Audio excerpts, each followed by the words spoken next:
Live here. Live! But we don't have to necessarily know what that means. What's the someday of blank? I don't there's know a that we reason want to- this story happens now. Ladies and gentlemen, the movie writes itself.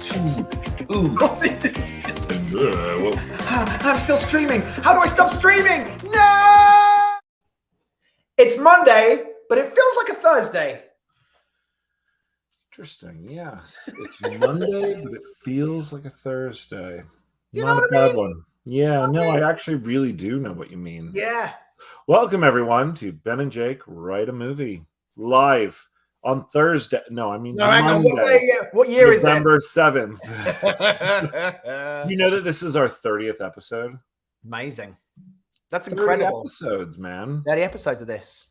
People have That's cool. actually continued to watch us. Thanks if you've Over continued to watch us. 30 hours. Because honestly, I'd have tuned out long ago. I mean, I have tuned out long ago, and I'm doing it.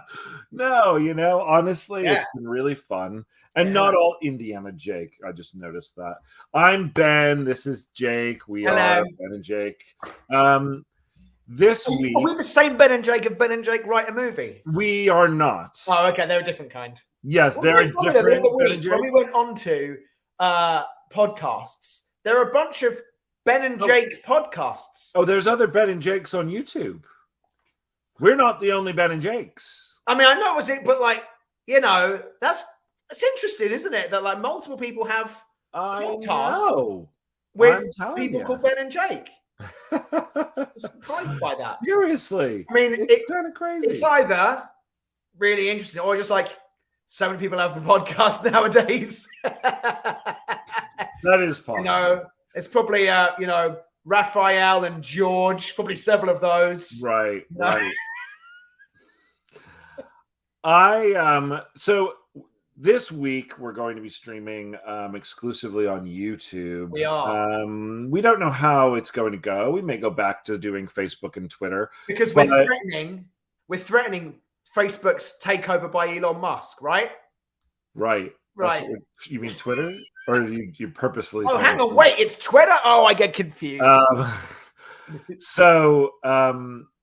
The main reason, honestly, is that Facebook has just really bad analytics. It's hard to tell really how many people are watching when. Right.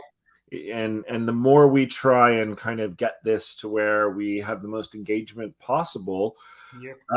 it's just easier to do with. Is there a reason to take it off of Facebook? Well, because then people are watching there instead I'll of be- here. They'll be forced to go to you, but how will they know Right. on Facebook that we're streaming live? Well, for example, I just posted on Facebook that we were going to be streaming live. There you go. So that's how they'll know. That's how they'll That's know. how they'll know. That's how they'll know. If Okay. you become a subscriber, you will also know. So So- definitely You can subscribe. do that now. There's also a bell somewhere in the window where you can get notified. There's a little Ooh, bell. There's good, three things you can do. You good. can like, you can subscribe, and you can hit the bell. And hitting the didn't bell know means that. that you'll get notifications about when new certain things. You're like blowing my mind right I now. know, right? I didn't know about it either until I was going, oh, there's a bell. And she was like, Oh, wow. I was Well, watching the podcast and it was, like, subscribe, and hit the bell. we can definitely put it back on Facebook. There's something at least about knowing Let's try it for a week. I think we try it for a week and see if we can get people to kind of switch over to the YouTube platform, because Good.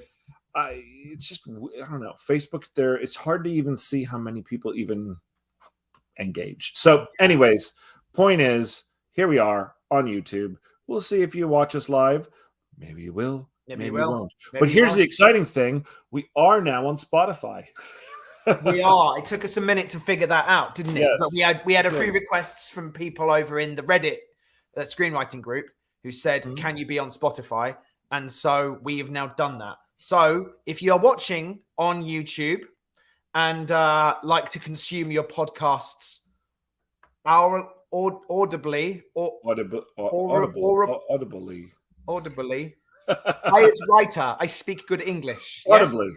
Yes. Then and you have Spotify, you can go and do that. And then there's this other weird thing where we actually uploaded the videos of these live sessions to interesting. Spotify. Right. So I'm not sure. I'm not a Spotify user, I have to admit. Yeah, So I'm not sure if there's a video function on Spotify now, but it seems like there might be. I wonder. So you might even be able to watch the video versions of these Right. on Spotify. There you go. Who knows? Maybe. I don't know. We're uploading it into the ether. Into the ether. So we've been doing little businessy question things. Yeah, I think it's good. I think we should try and limit the amount of time that we do that. I think it's useful and helpful, but also feel like it might be taking us away from the bulk of what we are doing, which is writing this screenplay.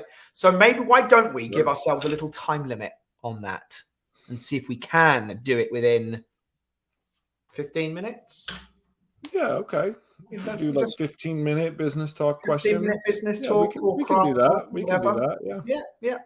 I haven't got a plan about that today. Oh, I thought you were coming with something. No, I haven't got a thing. No, I'm like Craig Mazin on script notes with "Have you got a one cool thing, Craig?" He's like, "No. What about this water bottle? This water bottle's my one cool thing."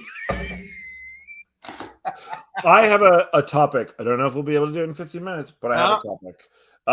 So I think we should talk about the process, or at least the experience of taking a spec screenplay to market. Great.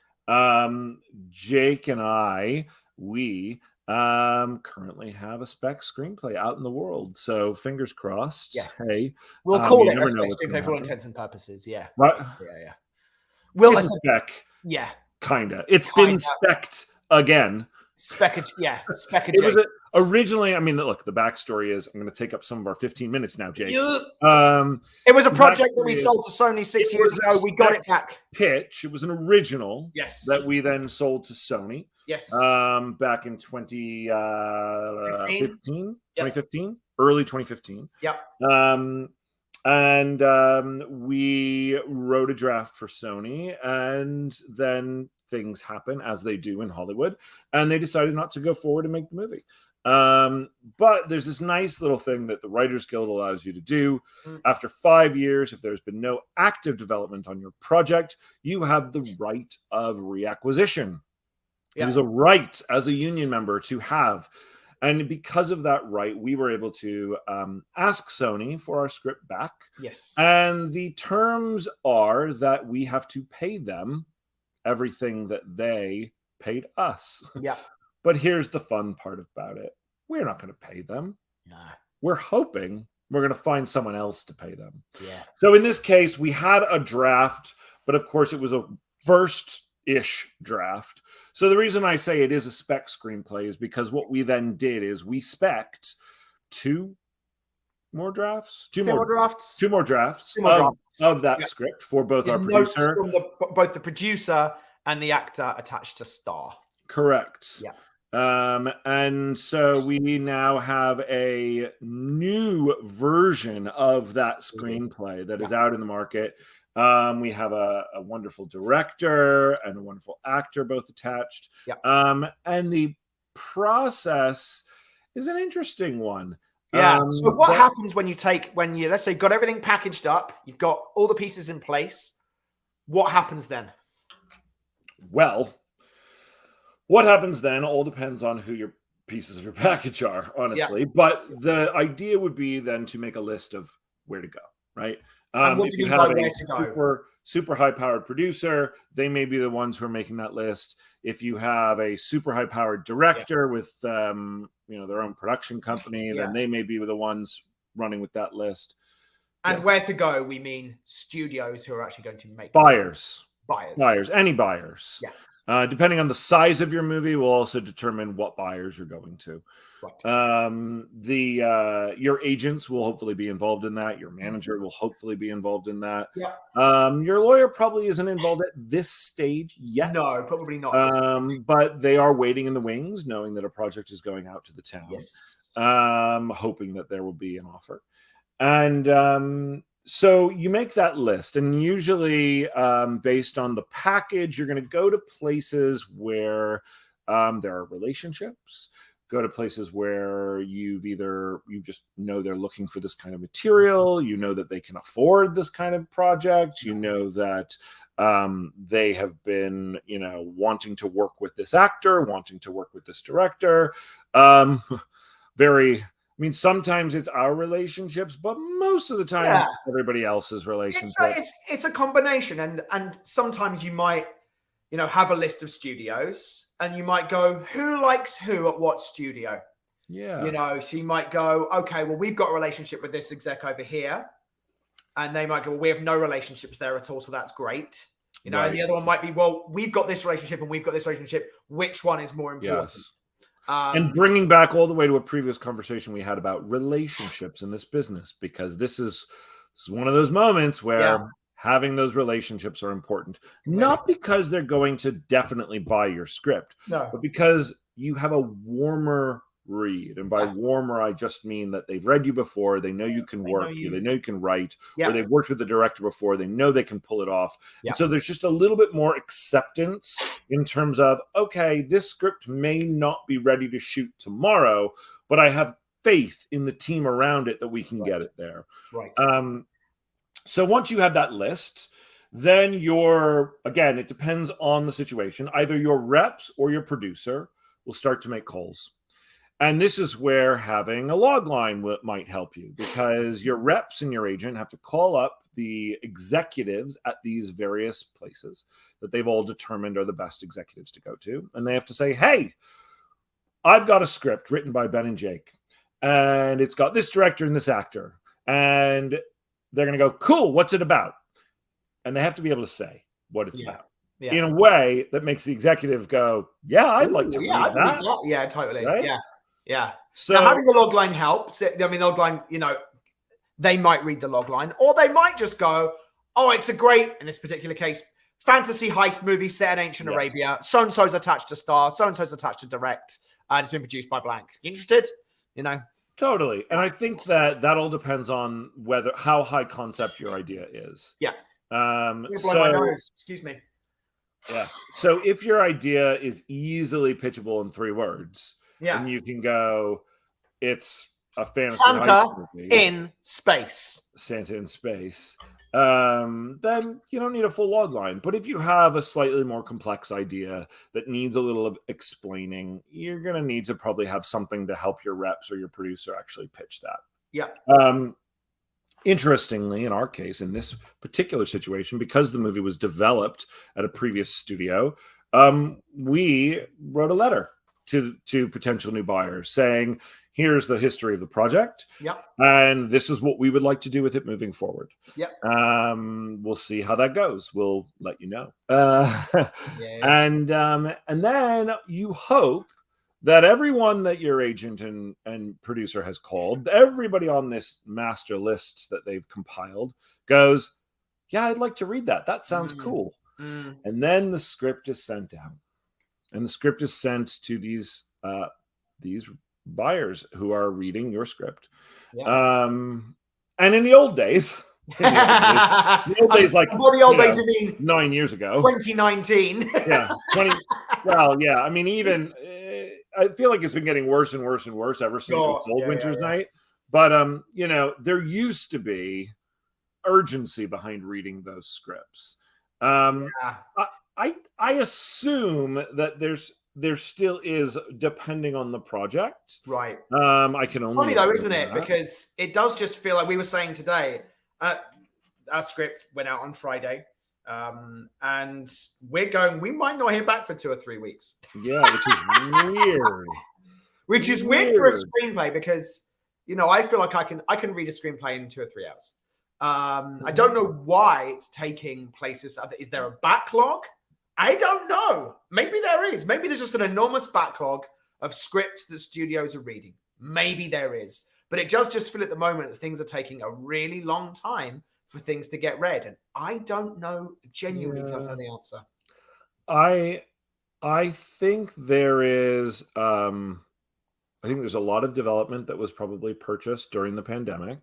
So the urgency to fill those development spots isn't quite there. Sure. I think that there probably is a backlog of scripts, but that's why you try and put together the best package you can, because the reality is, yes, they have a lot to read, but they're always going to put the most exciting thing on the top of that pile, no matter how the other one. Of course, yeah, of course. Especially if they think someone else might be interested first because they want to get in on it. The thing that's happened, which is really strange, is that no one seems to feel like they have to rush because someone else might be interested first. Right. So, today is Monday. The script went out on Friday. We haven't heard anything, and I don't expect to. I don't expect to hear anything today, yeah. In 2014, when we sold Winter's Night, I would have.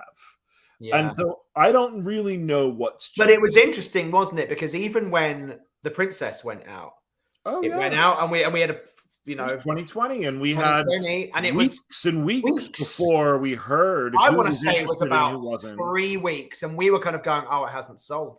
Well, and there were multiple people that were interested, but everyone wanted different things, and there was much less of a frenzy. Right. There used to be this thing with a hot spec where it was a frenzy. And I wonder if there's still this aspect of like I feel like occasionally, even now, I see on Deadline like hot package. Hot package, yes. How often do you just see hot spec by itself? Totally. I think it's rare. I feel like it's always a hot package. A hot package. And there is a frenzy around that, or a hot IP. Is a hot package similar to a hot pocket? I don't know. You can't fit that package in your pocket. So the thing is that in 2014 we took out what was a hot package. It really was. We had great directors, a big producer, a great our other producer, and a great script. Not to toot our own horn too much, but that was a really interesting scenario. I mean, they played that like they had done back channeling to see if anyone would be interested, so they knew where interest was before ever sending the script out. They then set meetings with the directors and the studios that were the most interested very specifically, and they had sent the script only like I think a day before the meeting.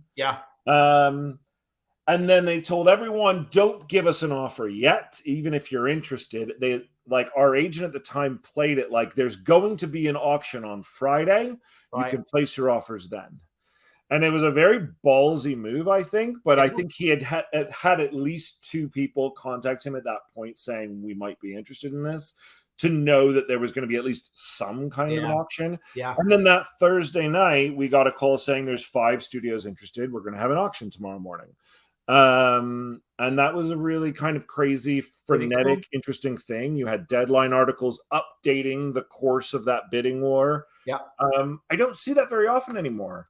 I feel like I've seen it maybe once or twice over the last year and a half. And again, it's all been packages, all been these. Right. It's like, hot package with The Rock and Ryan Reynolds, Right. But anyway, the reality is you're still going to take your spec to market because we all got to sell our specs. So you do what you can, and you wait. And then if multiple people become interested in it, that's great. That's obviously going to up the price. Normally, you may then also be able to work in extra aspects as part of the deal. You could say, well, if you've reached a similar price point and they're both still in, you can say, well, can I have a producer credit? There are other things that you can start to bargain if people want it enough, and hopefully, what you hope for is that one person, because it only takes one person calls your agent and says, I love it. Then your agent goes and calls everyone else that it went to and says, I got an offer. You interested or not? And then they can start the frenzy, hopefully. But you need that first bite. That's the really interesting part of it. Is like, and we went through that on The Princess. It's like you need the first bite to start start that frenzy. Everybody just wait. It's like everybody sits back and goes, is someone else gonna take a bite? Totally. Am I gonna be the first and it's weird because there are some buyers out there, Netflix, who won't make an offer until someone else has made an offer. And then they'll make such a big offer that they just because they're just like, take it off the table. We have not experienced that. We've not experienced that, but it's very known that this company does that. So anyway, if you're lucky enough, you'll have more than one offer. Then you'll get to experience what we did through having a bidding war, and that is insanely exciting and lucky and God bless. Yeah. And if you at least have one person who's willing to offer, that's when your lawyer jumps in. Indeed. And then your lawyer is the one who negotiates the deal. Going through deals and all. We're going through what's called an if-come deal at the moment. I think we talked about this the other day on a TV show. Maybe we'll talk a little bit about what those deals look like and the kinds of things that are. Yeah, we can talk about deals another time. We've hit the 20-minute mark. I think we talked 5 minutes prior to We the did. little So about chat. 15 minutes. I think it's pretty good. About 15 minutes on the way in which taking a spec to market happens. I'm sure it was thrilling for everyone. So good stuff. All right then. All right. So we are now at a really exciting place in our script because we have finished the outline of Act 1. I think I feel very happy personally about where we're up to with it. It feels like it's in a good place. And interesting that it's taken about 30 hours to get there from 0 to this place. Just interesting to observe. Yeah, 30 hours. About 30 hours. Yeah, probably 30. Well, less because we were doing those half-hour talks. Less because we've been doing half-an-hour chats. Actually, I would say it's probably around 25 hours. Sure, fine. I'll take it. 25 hours. 25 hours isn't even a week's worth of our work days. Yeah, that's right. So that's actually pretty good. It is. I mean, I'm very pleased by that. But we are still in the outlining phase, so we still have to continue doing that. Indeed. I think we are entering the one of the most challenging sections of a movie script, which is your Act 2. Yeah. Writers talk about this all the time. Act 1 is exciting because you've got a new idea and you're loving it and you're getting to do all the juicy setup stuff. Comes easy. Act 3 is usually pretty easy because you go in like, hey, it's a big climax, and you kind of knew what was going to happen at the end before you even started writing. Yeah. And Act 2 is where the meat is. And when you come up with an idea from the very beginning, that's not usually what you think about. Usually it's like, you think about the beginning, my concept, and or here's where I want it to end. Yeah, and you might have a couple of ideas for, again, in our kinds of movies, like action-y set pieces. Yeah, but I want to really Tom Cruise hang on the side of a plane. Right, like you don't come to it like, oh, I have this great idea. There's this montage that I've been wanting to write. I mean, like you don't like... You know what I really want? I want a montage of montages. Right? Like, oh, Jake, I have this awesome idea. It's a darkest moment where a character, you're like, no, that's like not how the enthusiasm begins. And yet they are essential parts of the process. Act 2 and all of its turning points. And it's the majority of the movie. And we're going to say, it is Act 2 that kills the screenwriter. Act 1s are easy to write. I mean, easy-ish, but yeah. They are. I feel like I personally have written a bunch of Act 1s. I feel like we've written a bunch of Act 1s. And then Act 2 is really kind of the work because you're setting everything up in Act 1. You're setting up all the problems. You're setting up all the characters, setting up all the potential of what this movie is going to be. And then in Act 2, you actually have to realize that.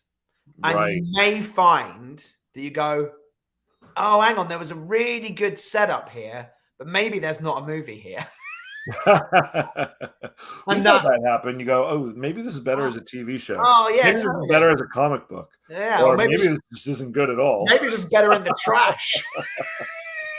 Yeah, no, I will agree. But you know what? Here's the thing. I do think that if you can do a solid Act 1, and I don't really agree that they're easy. I just would say no, I know. Yeah. But if you can set up a really great foundation, it's just the Act 2 will come.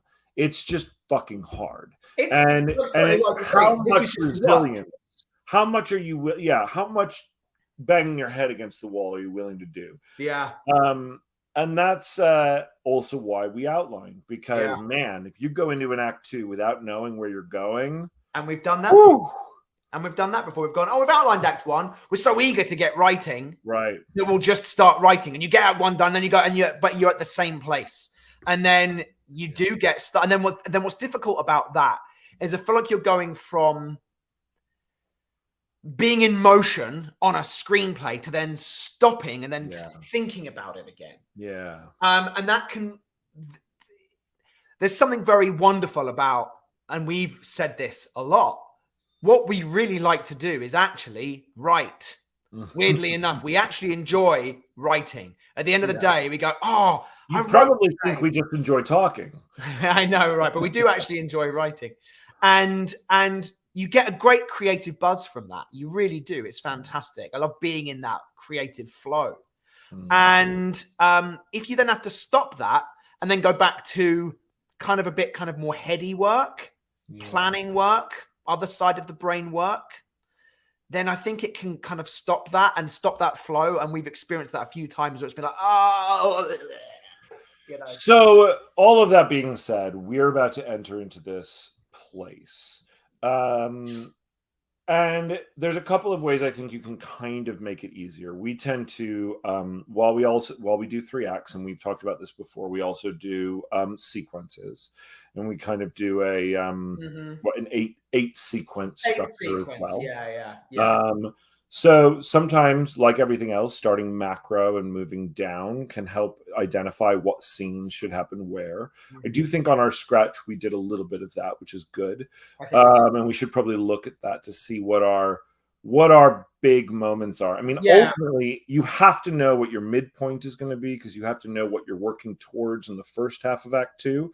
And then you have to know what your climax of Act 2 is going to be, because, again, you have to know from that midpoint turn, where are you driving? Where are you going from this point? It's like having a map. Yeah. Super broad. You're going to go, well, we're going to travel from Seattle. I'm going to go to Boise, Idaho. Then we're going to go to Chicago. And then we're going to work our way down to New York. And depending on the type of movie, there's also, like, in a movie like this one that we're writing, which is an action fantasy movie, you're going to want to have action sequences. You're not going to go through, 60 minutes of your script with no action. So usually you'll have some kind of a set piece that leads you out of Act 1. You'll have a set piece that's right in the middle. Your midpoint turn probably revolves around a set piece of some kind. And then your climax of Act 2 will also have potentially some kind of a set piece. So, and it all depends, of course, on the size of movie that you're doing. Some of those set pieces might be giant. Some of them might be very small, but still a set piece doesn't necessarily mean that it has to blow out the budget. It's just a big focal point moment, a trailer moment. In a $10 million movie, you can still have a set piece. It's just that set piece might be hand-to-hand fighting, some stunt work. Very, very intense game of chess or backgammon. Yeah. I mean, honestly, in Queen's Gambit, I bet they probably described some of those as like, we have this really great set piece where everybody is in the thing. I don't have no idea how they described it, but we don't write those kinds of movies, so it's okay.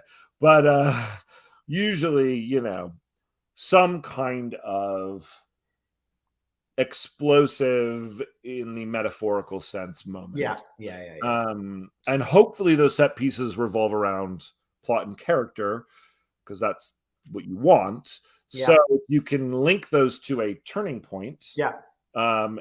Sometimes that's, as I was just saying, it's like coming out of Act 1, the midpoint turn, moving out of Act 2. Then at least there's a reason for them to happen instead of, hey, let's just have a fight here. Because those are boring. Why don't we open up our scratch and just revisit that? I know we had it open the other day briefly, but let's have a little look. I just want to refresh my memory about where we're going, what we talked about, and what the goal is of this movie, of this story. Obviously, Sam is the stakes character. What is at stake? What are they going to try and do? We were talking about, are they going to the Holy Land to try and stop this? No, we went away from that, I believe. Oh, let's have a little. What?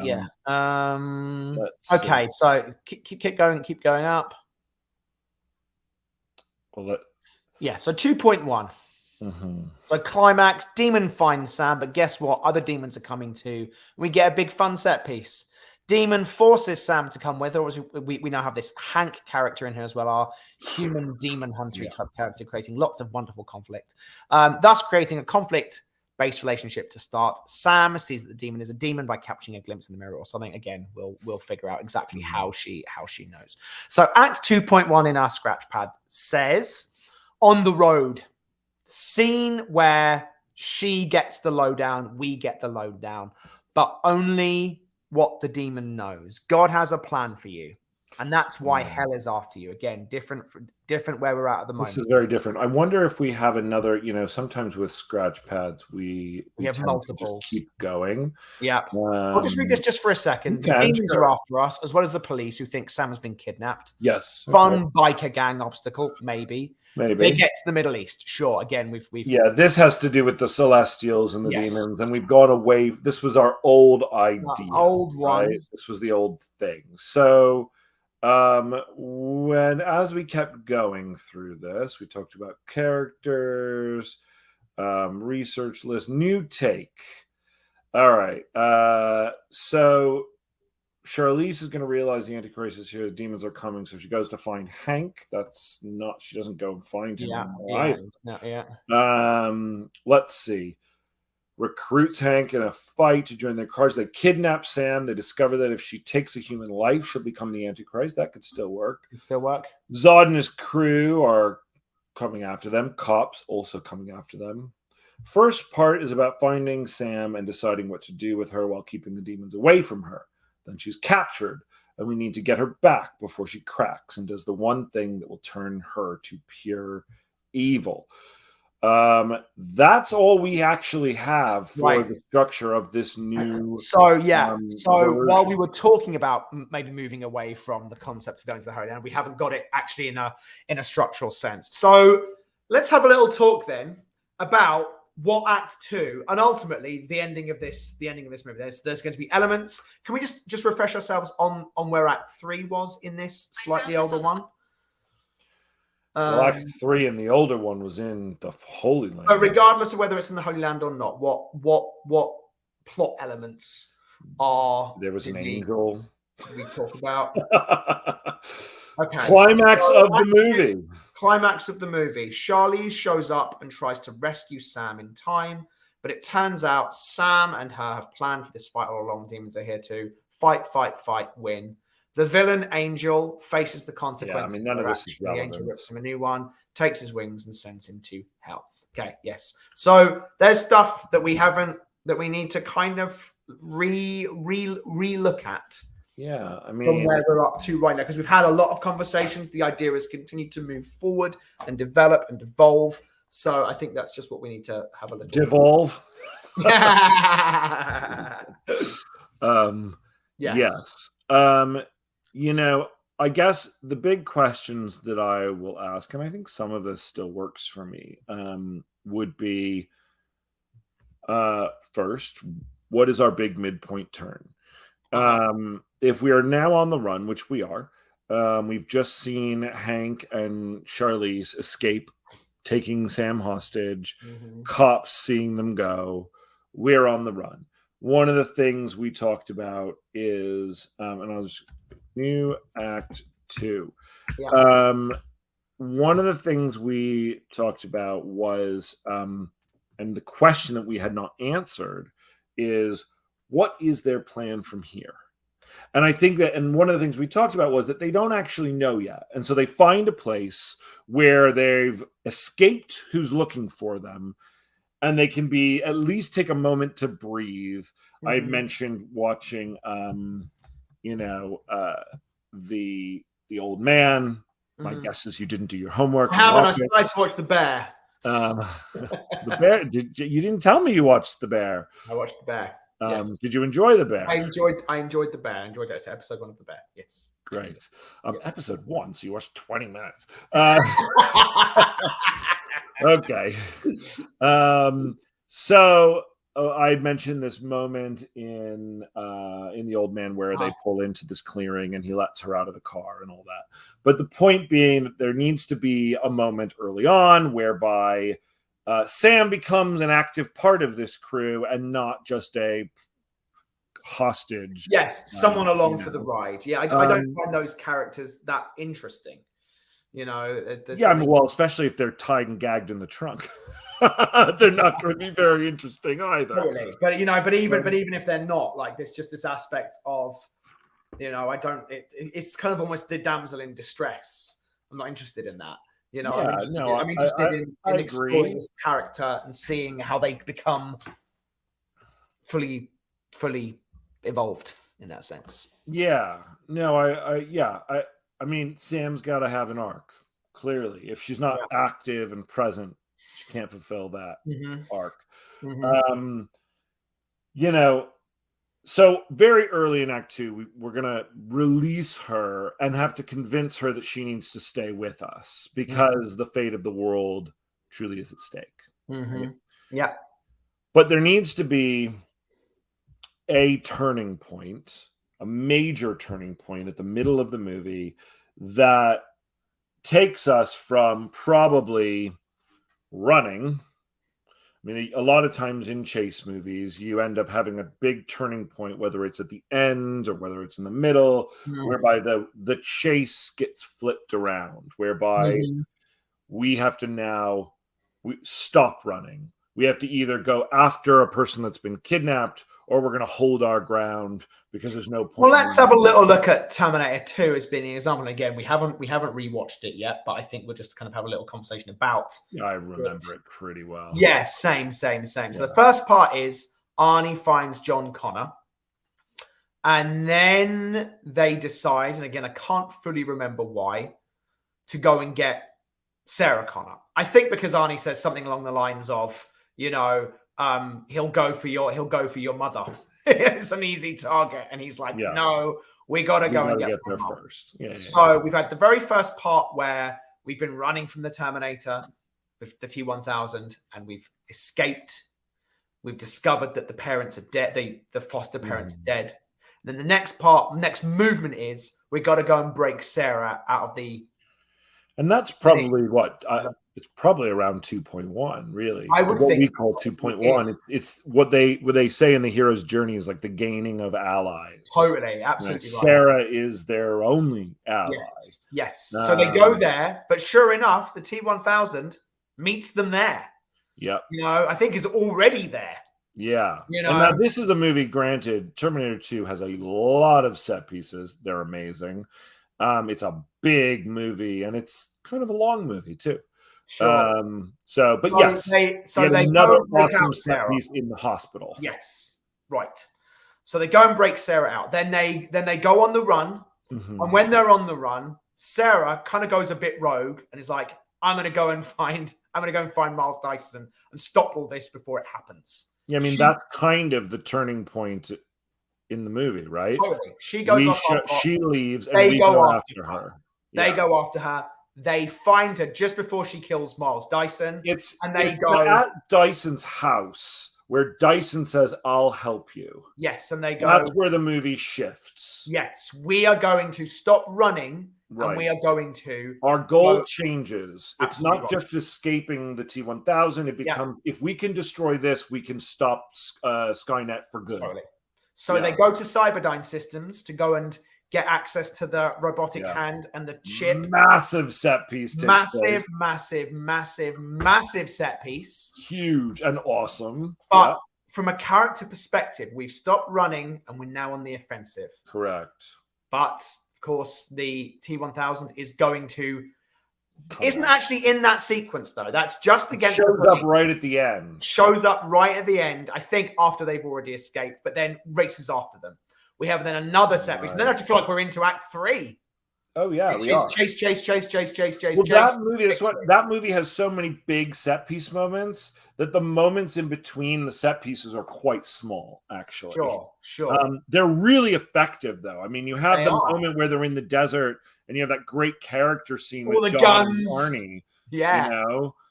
You have the thing with all the guns. You have, where they find like the resistance thing that she's been setting up. You know? Yeah, totally. but there's not a ton. It's like that's like the allies section, and the kind of whatever fun and games you may want is like him playing around with the Terminator, and then it's straight into action again. Yeah.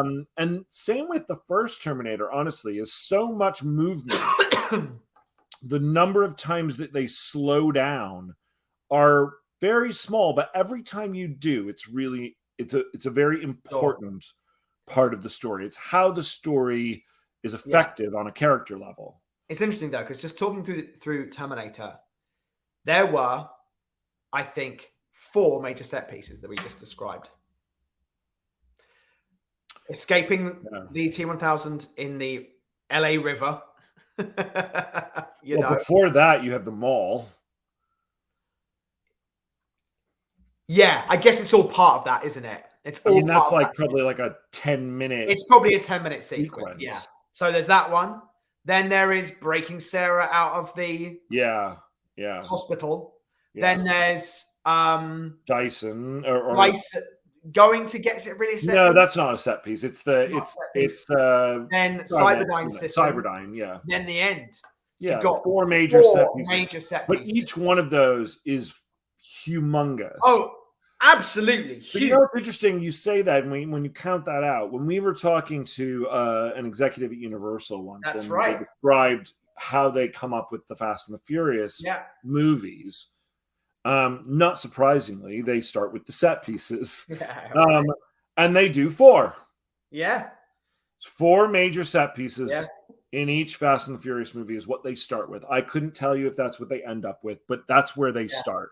And they go, here's the things that we want the characters to do. Now let's find a story. We don't work that way. We start with a story. Yeah. But I do think it's interesting to go, for a big action movie, you really only need 4 major set pieces. Yeah. And if you think about where those are, they're actually at the places that we were talking about. One is the climax of Act 1. Sure. One is the midpoint. Yeah. One is the end of Act 2. The end of Act 2. Yeah. Yeah. And one is your climax of the movie. Yeah. Right? Yeah. Sure.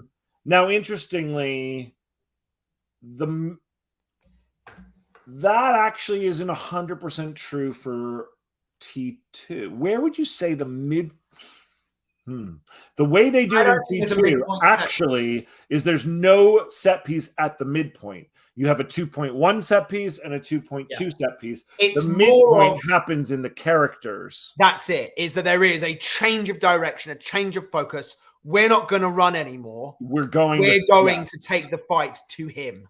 And we're not going to kill him. We're going to use him. Well, she goes to kill him. What? She goes to kill him. But then we show up and stop, and we decide we can actually all do this together. Yeah, totally. And actually, you know what?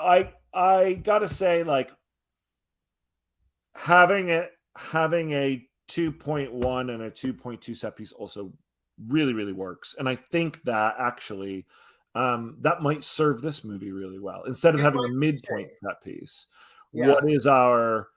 But in order to do that, you still need to know what that turning point in the middle is. Regardless of the set piece, you got to know, the middle of the movie, Sarah and gang are going to stop running from the T-1000 and try and take down Cyberdyne.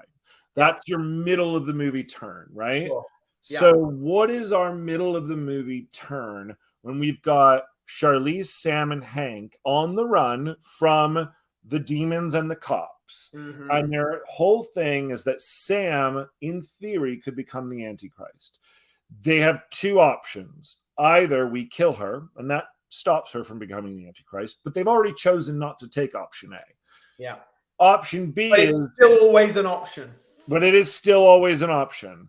In fact, there might even be a moment right towards the end where Charlize is almost about to kill her, and then something great happens and she doesn't. I was just seeing a moment, and I can't quite decide how it plays out, but Sam's got a gun to her. She's like, I'm just going to do it. I'm just going to end it right now. And she pulls the trigger, but they've already taken the gun. Oh, that's cool. Sam actually tries to take herself out. I like that.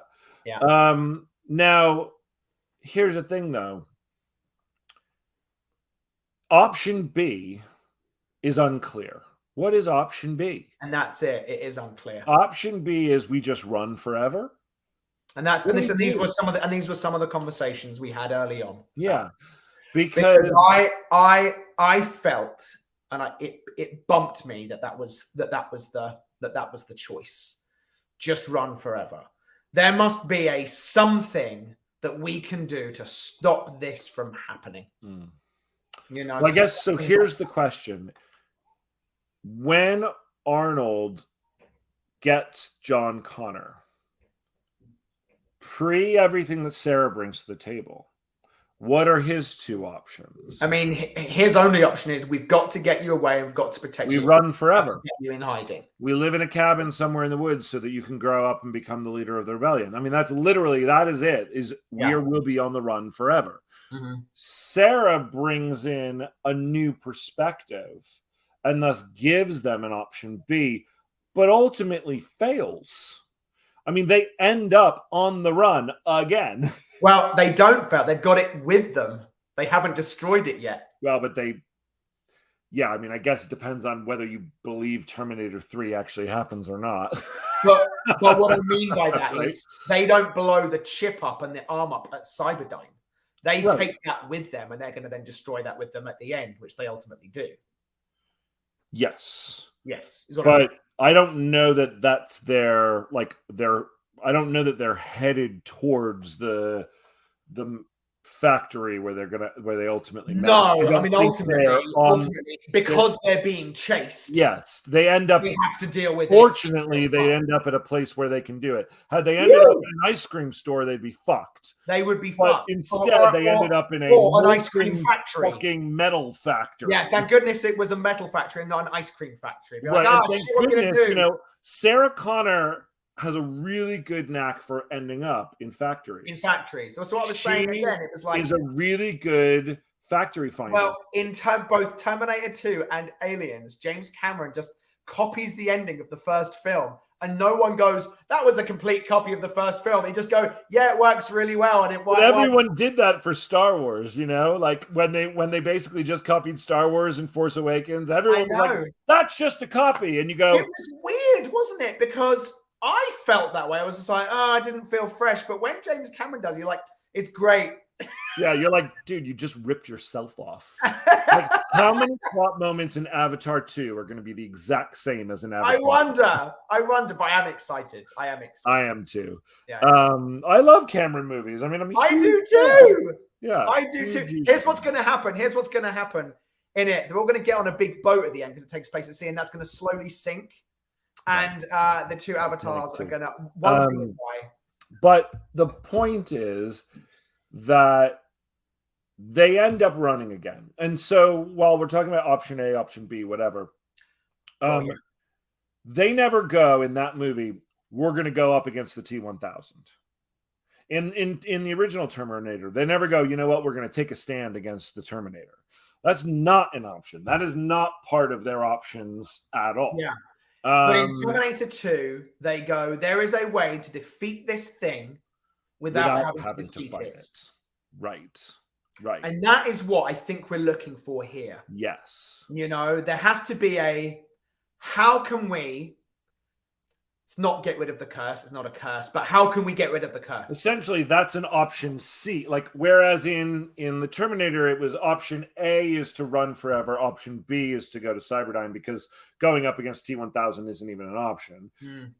In our movie, option A is to kill her, which we've decided isn't an option. So option B is to run together, or option C is to blank. Yeah. And that's what the midpoint choice needs to be. I agree. You know, I agree. How do you? So in Terminator 2, the way to defeat the evil was to destroy Cyberdyne, which would ultimately make the evil non-existent. In this movie, that does not work. There's no way to. We're not going to destroy Sam. She's a descendant of Cain, regardless. There's no way to like change that. We must travel through time to go and kill Cain. I mean, like, you know, we take her to a lot of soup kitchens, and she does charity work so that she can start to become. And it's a montage of montages. No, I mean, like, seriously, yeah, how do you reverse? How do you make her not a target anymore? Yeah, and that's ultimately what it is. You by destroying Cyberdyne, John doesn't become a target anymore, and thus the movie can stop. Okay, so let's just go through it then, and it's just going to be creating law and rules and because reasons. So she is a descendant of Cain. She and not only that, but she is experiencing incredible emotional darkness and distress in her life. She has lost people she cares about. She's lost all will to live. So let's just be clear. And again, it's just coming down to the brass tacks of it. What does it mean to be the bringer of darkness, to be the Antichrist? It's just getting into specifics. Is it? She's not obviously the president of the United States with the nuclear codes. No. What does it actually mean? Is she going to become the vessel of this spirit, this being, this thing? Or how is she going to be? So what we had talked about previous is that if she were to take a human life, it would be the thing that would tip her over. She will become the bringer of darkness, and that she'll be able to open a portal using her demonic energy, her dark energy, big enough for all of hell to essentially take over the world. Right. So that is what. But we don't ever really want to get there. Yeah. You know, like, I don't want to. This movie cannot be so big that we like open a fucking hellmouth. Okay. You know, but there's no need to, because she's never going to take a human life.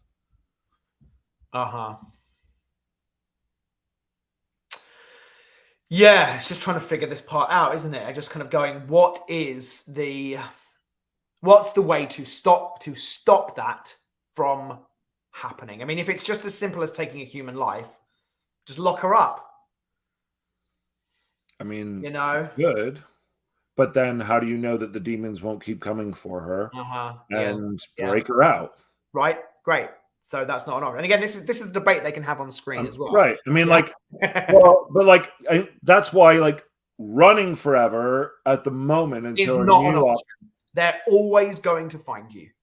Yeah, they'll find you event, and we would have to keep running and keep running and keep running and keep running for your entire life. Great. So then, is there, again, coming back to early conversations, is there a place we can go that will get rid of this thing that you have somehow? Well, if she is, all right, so let's talk that through.